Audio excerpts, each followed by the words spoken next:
ಮಹಾದೇವಿ ಅಮ್ಮ ಶ್ರೀ ಚಕ್ರವಾಸಿನಿ ಮಹಾದೇವಿ ಅಮ್ಮ ಶ್ರೀ ಸಿಂಹವಾಹಿನಿ. ತಪ್ಪಾಯ್ತು, ಇನ್ಮೇಲೆ ನಿಮ್ಮ ಹತ್ರನೇ ಬರ್ತೀನಿ. ದೇವಸ್ಥಾನದ ಕೆಲಸ ಮುಗಿದ್ಮೇಲೆ ಲಲಿತಾ ಸಹಸ್ರನಾಮ ಕಲಿಸಿ. ಸಿಂಧೂರಾರುಣ ವಿಗ್ರಹ ತ್ರಿನಯನ. ಇದನ್ನು ತಗೊಂಡು ಹೋಗಿ ಲಲಿತಕ್ಕನ ಮನೆ ಮುಂದೆ ಇರೋ ಅಂಗಳದಲ್ಲಿ ಒಂದಡಿ ಹಳ್ಳ ತೋಡಿ ಹೂತ್ಬಿಡು. ಇವುಗಳನ್ನು ಹಾಕ್ಕೊಂಡ್ರೆ ನಿನ್ನ ಗಂಡಂಗೆ ಸ್ವಲ್ಪ ಆದರೂ ಸಮಾಧಾನ ಆಗ್ಬೋದು.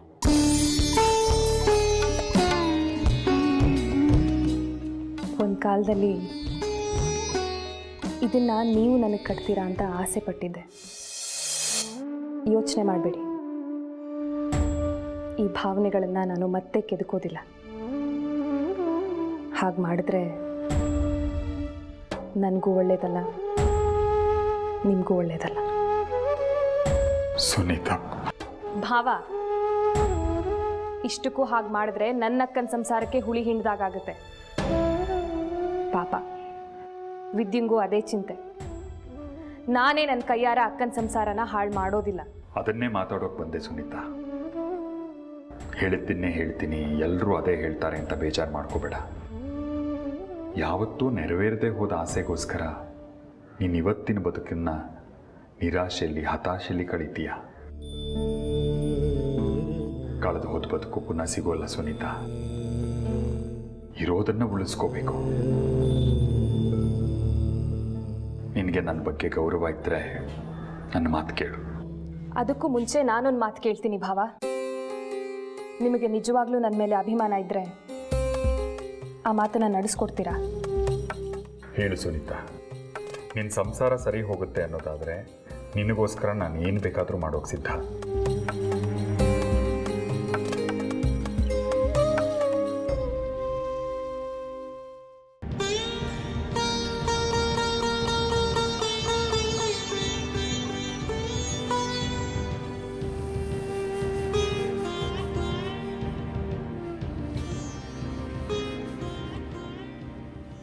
ಬೇರೆ ಎಲ್ಲ ವಿಷಯಗಳನ್ನು ಮರೆತುಬಿಡಿ ಭಾವ. ನಿಮಗೆ ನನ್ನ ಮೇಲೆ ಒಂದು ಸ್ವಲ್ಪನಾದರೂ ಕನಿಕರ ಇದ್ದರೆ ಈ ಕ್ಷಣನೇ ಈ ತಾಳಿನ ನಿನ್ನ ಕುತ್ತಿಗೆ ಕಟ್ಟಿ.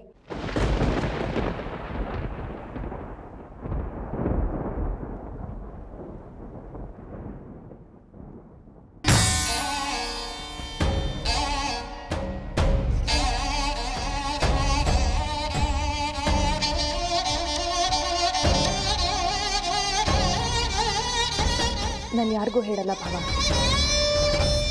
ನಿಮಗೆ ಗೊತ್ತಿರುತ್ತೆ, ನನಗೆ ಗೊತ್ತಿರುತ್ತೆ.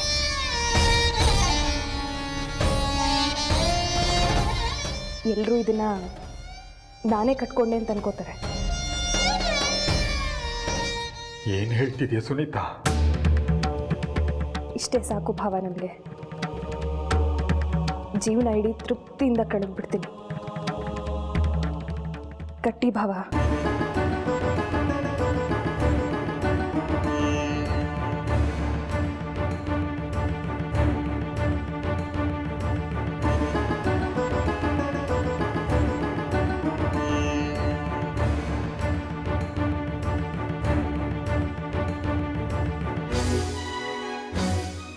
ಇದು ಸಾಧ್ಯ ಇಲ್ಲ ಸುನೀತಾ. ನನ್ನ ಮನಸ್ಸಾಕ್ಷಿ ಒಪ್ಪಲ್ಲ. ನನಗೆ ಗೊತ್ತು ಭಾವ, ನಿಮ್ಮ ಮನಸ್ಸಾಕ್ಷಿ ಒಪ್ಕೊಳ್ಳೋದಿಲ್ಲ ಅಂತ. ನನಗೂ ಹಾಗೆ. ಜಗ್ಗಿನ ಗಂಡ ಅಂತ ನನ್ನ ಮನಸ್ಸಾಕ್ಷಿ ಒಪ್ಕೊಳ್ಳೋದಿಲ್ಲ. ಅವತ್ತು ನಿಮ್ಮನ್ನೇ ಪ್ರಾಮಾಣಿಕವಾಗಿ ಮನಸ್ಸಲ್ಲಿ ತುಂಬಿಕೊಂಡಿದ್ದೆ, ಜೀವನ ಪೂರ್ತಿ ನೀವು ಜೊತೆಯಾಗಿರ್ತೀರಾ ಅಂತ. ತಪ್ಪು ಮಾಡ್ತಾ ಇದೆಯಾ ಸುನೀತಾ? ನನಗೆ ಹಾಗೆ ಅನಿಸ್ತಾ ಇಲ್ಲ ಭಾವ. ಮತ್ತೆ ಮತ್ತೆ ಅದನ್ನೇ ನಾನು ಹೇಳೋದು. ಆದದ್ದನ್ನು ಮರೆತು ಬಿಡು. ಆಯಿತು ಭಾವ, ಆದರೆ ನನ್ನ ಮನಸ್ಸಾಕ್ಷಿಗೆ ವಿರುದ್ಧವಾಗಿ ನಾನು ಹೋಗೋಕ್ಕಾಗಲ್ಲ. ಅವತ್ತು ನೀವೇ ಇದ್ರಿ, ಇವತ್ತು ನೀವೇ ಇದ್ದೀರಿ. ಈ ತಾಳಿ, ಮಣ್ಣು, ಮಸಿ ಎಲ್ಲ ಬರೀ ತೋರಿಕೆಗೆ ಮಾತ್ರ. ನನ್ನ ಮನಸ್ಸಿನಲ್ಲಿ ನನ್ನ ಗಂಡ ಅಂತ ಅಂದ್ಕೊಂಡಿರೋದು ನಿಮ್ಮನ್ನ ಮಾತ್ರ.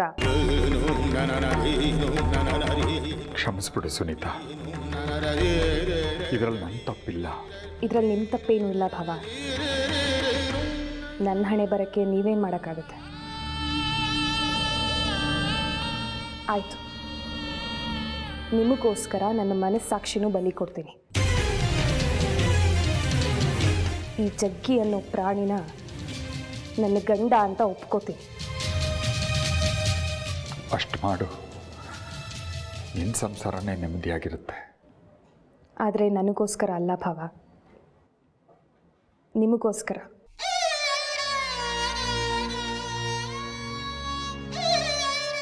ಎಲ್ಲರ ನೆಮ್ಮದಿಗೋಸ್ಕರ. ನನ್ನಿಂದ ಎಲ್ಲರಿಗೂ ನೆಮ್ಮದಿ ಸಿಗೋದಾದರೆ ನೀವು ಹೇಳಿದ ಹಾಗೆ ಕೇಳ್ತೀನಿ.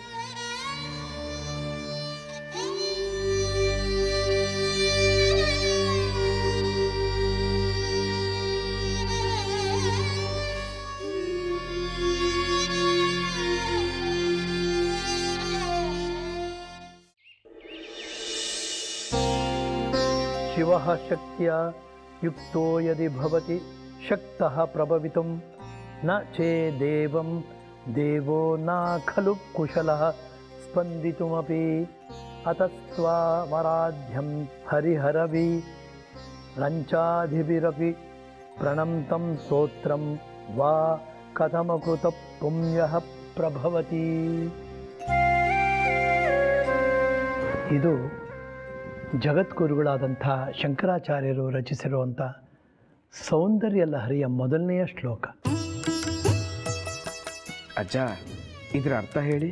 ಹೇಳ್ತೀನಿ. ಆ ಮಹಾತಾಯಿ ಎಲ್ಲದಕ್ಕೂ ಮೂಲಾಧಾರ.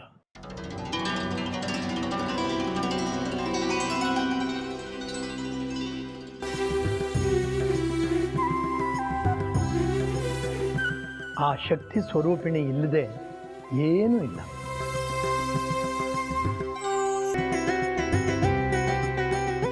ಸಾಕ್ಷಾತ್ ಶಿವನೂ ಕೂಡ ಶಕ್ತಿಯೊಡನೆ ಕೂಡಿದ್ರೆ ಮಾತ್ರ ಶಕ್ತನಾಗ್ತಾನೆ. ಇಲ್ಲದಿದ್ದರೆ ಶಿವನಿಗೂ ಕೂಡ ಸ್ಪಂದಿಸೋ ಶಕ್ತಿ ಇರೋದಿಲ್ಲ. ಏನನ್ನು ಕಿಂಚಿತ್ ಕೂಡ ಅಲ್ಲಾಡಿಸೋದಕ್ಕೂ ಸಾಧ್ಯ ಆಗೋಲ್ಲ. ರೀ, ಈ ರೀತಿ ಶ್ಲೋಕ ಪಠಣ, ಅದರ ಅರ್ಥನ ಬಿಡಿಸಿ ತಿಳಿಸಿ ಹೇಳೋದಕ್ಕೆ ನೀವಿಲ್ಲದೆ 23 ವರ್ಷಗಳ ಕಾಲ ಈ ಮನೆ ಬೇಕು ಅನ್ನಿಸ್ತಿತ್ತು. ಈಗ ಧನ್ಯ ಅನ್ನಿಸ್ತಿದೆ. ಈ ಮನೆ ದೇವರ ಗುಡಿಯಾಗಿದೆ. ಎಷ್ಟು ಸುಲಭವಾಗಿ ಬಿಡಿಸಿ ಹೇಳಿದ್ರಿ ತಾತ. ನಮ್ಮ ಸ್ಕೂಲಲ್ಲಿ ಇದ್ರು ಸಂಸ್ಕೃತ ಮೇಷ್ಟ್ರು, ಅವ್ರು ಹೇಳಿದ್ದಲ್ಲ ನನ್ನ ತಲೆ ಮೇಲೆ ಹಂಗೆ ಹಾರೋಗ್ತಿತ್ತು. ಮುಂದುವರಿಸ್ಲಾ? ಸರಿ ಅಜ್ಜ. ಶಂಕರಾಚಾರ್ಯರು ಹೇಳ್ತಾರೆ, ಅಮ್ಮ, ನಿನ್ನ ಅನುಗ್ರಹ ಇಲ್ಲದೆ ಯಾರೊಬ್ಬರಿಗೂ ನಿನ್ನ ಸ್ಮರಣೆ ಮಾಡಬೇಕು ಅನ್ನೋ ಬುದ್ಧಿ ಪ್ರಚೋದನೆ ಆಗೋದಿಲ್ಲ. ನಿನ್ನ ಪ್ರೇರಣೆಯಿಂದಲೇ ಹರಿಹರರು ಕೂಡ ಲೋಕ ಕಲ್ಯಾಣ ಮಾಡೋದು ಸಾಧ್ಯ ಅಂತ. ಇದನ್ನು ದಿನಾಗಲೂ ಪಾರಾಯಣ ಮಾಡಿದ್ರೆ ಮನೇನೂ ಕೂಡ ದೇವಸ್ಥಾನದ ಹಾಗೆ ಪ್ರಭೆ ಬೀರುತ್ತೆ.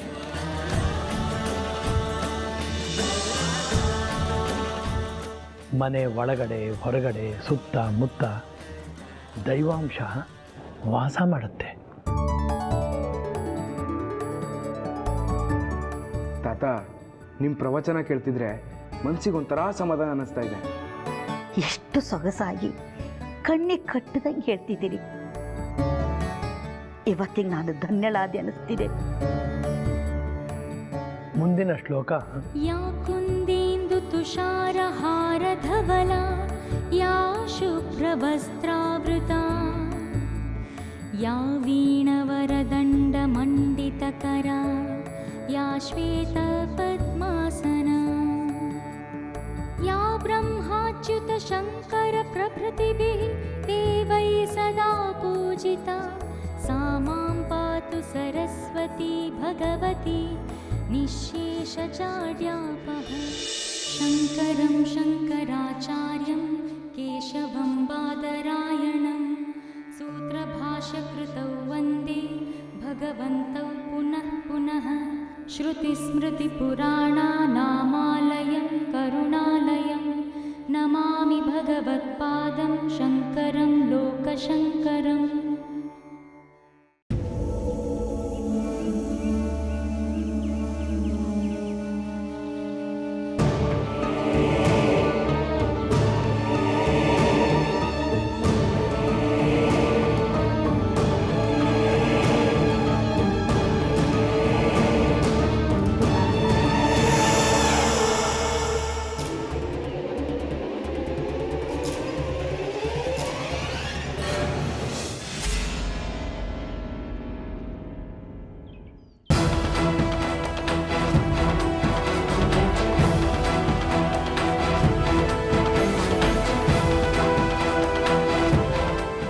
ಯಾರು ನೀವು ಇಲ್ಲೇನು ಮಾಡ್ತಿದ್ದೀರಾ?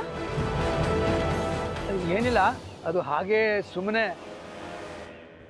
ಏನು ಸುಮ್ಮನೆ? ಅದು ಅದು ತುಳಸಿ ಗರ್ಕೆ ತುಂಬೆ ಹೂ ಬೇಕಾಗಿತ್ತು. ಓ, ಪೂಜೆಗಾ? ಅಲ್ಲ ತಾಯಿ, ಮತ್ತೆ ವೈದ್ಯಕ್ಕೆ. ನಾವು ಆಯುರ್ವೇದ ಔಷಧಿ ತಯಾರು ಮಾಡೋರು, ಬಡವರಿಗೋಸ್ಕರ ಉಚಿತವಾಗಿ ಕೊಡ್ತೀವಿ. ಅದಕ್ಕೋಸ್ಕರ ಗರ್ಕೆ ತುಳಸಿ ತುಂಬೆ ಹೂನ ಹುಡ್ಕೊಂಡು ಊರೆಲ್ಲ ಅಲ್ದಾಡ್ತಾ ಇರ್ತೀವಿ. ನಮ್ಮ ಮನೆ ಮುಂದೆ ಬೇಕಾದಷ್ಟು ಗರ್ಕೆ ತುಳಸಿ ತುಂಬೆ ಬೆಳೆದಿದೆ. ವೈದ್ಯಕ್ಕೆ ಅಂತೀರಾ? ಅದು ಬಡವರಿಗೆ ಉಚಿತವಾಗಿ ಕೊಡ್ತೀವಿ ಅಂತಿದ್ದೀರಾ. 4 ಜನಕ್ಕೆ ಉಪಯೋಗ ಆಗೋದಾದರೆ ನಾವು ಬೆಳೆದಿದ್ದಕ್ಕೂ ಸಾರ್ಥಕವಾಗತ್ತೆ. ಎಷ್ಟು ಬೇಕೋ ಕಿತ್ಕೊಳ್ಳಿ.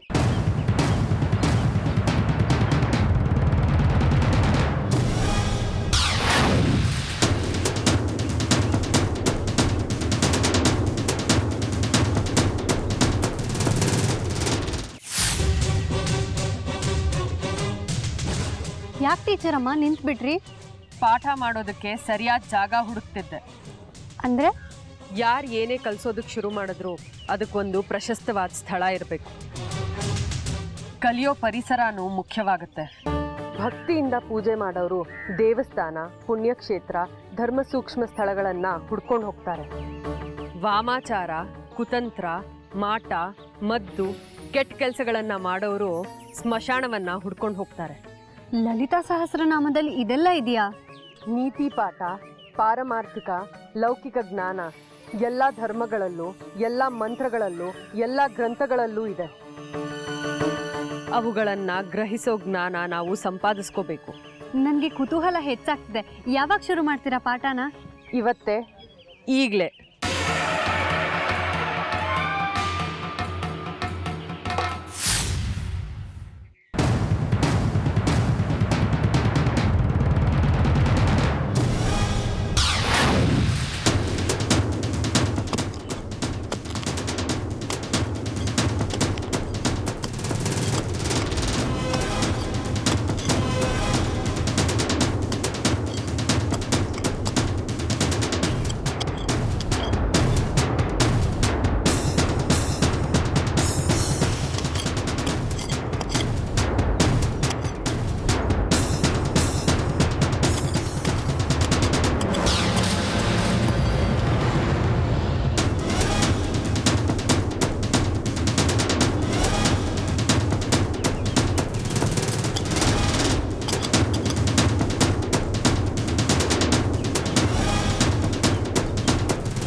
ಇವತ್ತೇ ಹೇಳ್ಕೊಡ್ತೀರಾ?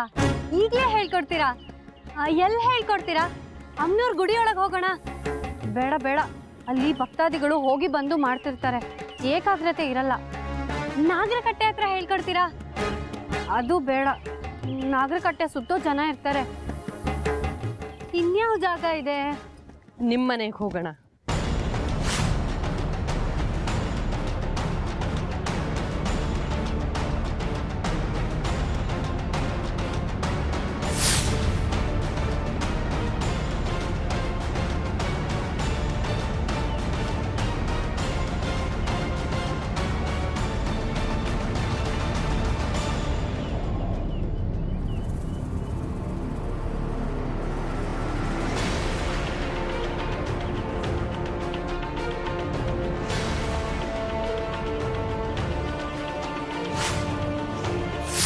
ನಮ್ಮನೆಗ? ನೀವು ನಮ್ಮನೆಗೆ ಬರ್ತೀರಾ? ಹೌದು, ನಿಮ್ಮನೆಗೆ ಬರುವಂಥ ಸಮಯ ಬಂದಿದೆ.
ಬನ್ನಿ ಬನ್ನಿ, ನೀವು ನಮ್ಮ ಮನೆಗೆ ಬಂದರೆ ನಮ್ಮ ಮನೇಲಿ ಇರೋರ್ನೆಲ್ಲ ಪರಿಚಯ ಮಾಡ್ಕೊಡ್ತೀನಿ.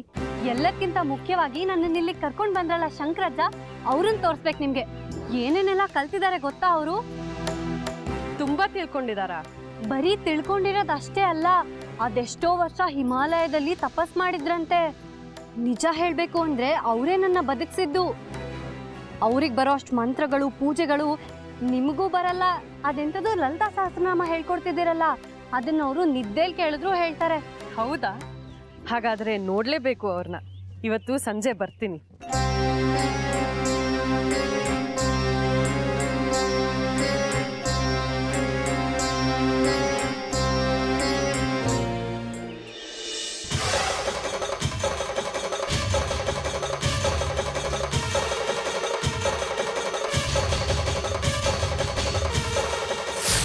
ಮಣಿಕಂಠ, ಎಲ್ಲ ನಾನು ಹೇಳಿದ ಹಾಗೆ ಮಾಡಿದ್ಯಾ ತಾನೆ? ಹೌದು. ಅವ್ರ ಮನೆ ಮುಂದೆ ಹಳ್ಳ ತೋಡಿ ನೀವು ಕೊಟ್ಟ ವಸ್ತುಗಳನ್ನೆಲ್ಲ ಹೂತಾಕ್ ಬಂದಿದ್ದೀನಿ. ಈ ಬಾರಿ ಏನು ಎಡವಟ್ಟಾಗಿಲ್ಲ ತಾನೆ? ಇಲ್ಲ, ಈ ಬಾರಿ ತುಂಬ ಎಚ್ಚರಿಕೆಯಿಂದ ಕೆಲಸ ಮಾಡ್ಕೊಂಡು ಬಂದಿದ್ದೀನಿ. ಹಾಗೆ ನೋಡಿದ್ರೆ ನಿಮ್ಮ ಅಕ್ಕ ಲಲಿತಕ್ಕನವರೇ ಸಹಾಯ ಮಾಡಿದ್ರು. ಆಗ ನನ್ನ ಕೆಲಸ ಸಲೀಸಾಯ್ತು. ಏನು, ಲಲಿತಕ್ಕನೇ ಸಹಾಯ ಮಾಡಿದ್ಲ? ಹೌದು. ಹೇಗೆ? ಯಾರೂ ಇಲ್ಲೂ ಸಮಯ ನೋಡಿ ಅವ್ರ ಮನೆ ಮುಂದೆ ಹಳ್ಳ ತೋಡೋಣ ಅಂತ ನಿಂತ್ಕೊಂಡಿದ್ದೆ. ಅಷ್ಟರಲ್ಲಿ ಲಲಿತಕ್ಕ ಬಂದರು. ಯಾರು ನೀವು, ಏನು ಬೇಕಾಗಿತ್ತು ಅಂತ ಕೇಳಿದ್ರು. ನಾನು ಅವರಿಂದ ತಪ್ಪಿಸ್ಕೊಳ್ಳೋಕ್ಕೆ ಔಷಧಿಗೋಸ್ಕರ ತುಂಬೆ ತುಳಸಿ ಗರಿಕೆ ಬೇಕಾಗಿತ್ತು ಅಂತ ಹೇಳಿದೆ. ಮನೆ ಅಂಗಳದಲ್ಲಿ ತುಂಬ ಬೆಳೆದಿದೆ, ಔಷಧಿಗೆ ತಾನೇ ಕಿತ್ಕೊಂಡು ಹೋಗಪ್ಪ ಅಂದರು. ಆಗ ನನ್ನ ಕೆಲಸ ಸಲೀಸಾಯ್ತು. ನೀವು ಹೇಳ್ದಾಗೆ ಎಲ್ಲ ಹೂತಾಕ್ ಬಂದೆ. ಶಾಬಾಷ್! ಇನ್ನು ಆ ಶಂಕರ ಶಾಸ್ತ್ರಿ ನನ್ನಿಂದ ತಪ್ಪಿಸ್ಕೊಳ್ಳೋದಕ್ಕಾಗಲ್ಲ.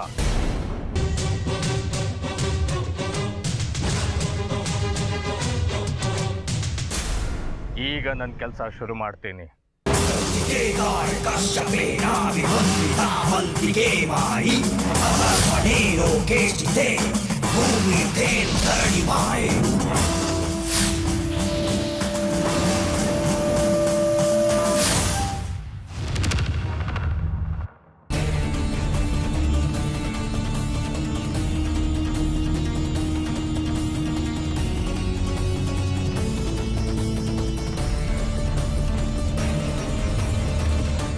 ಅಮ್ಮ, ನಾನು ಹೋಗಿ ಬರ್ತೀನಿ. ವಿದ್ಯಾಶಂಕರ, ಒಂದು ನಿಮಿಷ ಇಲ್ಲಿ ಬಾ. ಹೇಳಿ ಅಜ್ಜ. ಯಾರಾದರೂ ಮನೆಗೆ ಬಂದಿದ್ರಾ? ಇಲ್ವಲ್ಲ ಅಜ್ಜ, ಯಾರೂ ಬಂದಿಲ್ಲ. ಯಾಕೆ, ಯಾರಾದರೂ ಬರೋರಿದ್ರಾ? ಇಲ್ಲ, ಬರೋರು ಯಾರೂ ಇಲ್ಲ. ಯಾರಾದರೂ ಅಪರಿಚಿತರು ನನ್ನ ಹುಡ್ಕೊಂಡ್ಬಂದಿದ್ರಾ ಅಂತ. ಇಲ್ಲ ಅಜ್ಜ. ಮನೆ ಮುಂದೆ ನೋಡಿ ಯಾರಾದರೂ ಬಂದಿದ್ದಾರಾ ಅಂತ. ಸರಿ ಅಜ್ಜ.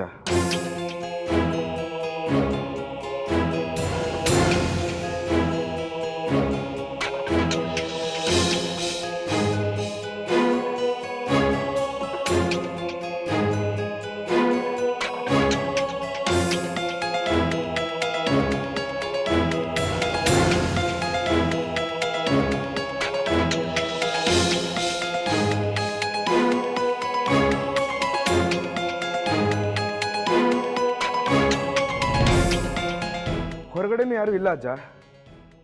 ಸರಿ, ನೀವು ಹೊರಡು.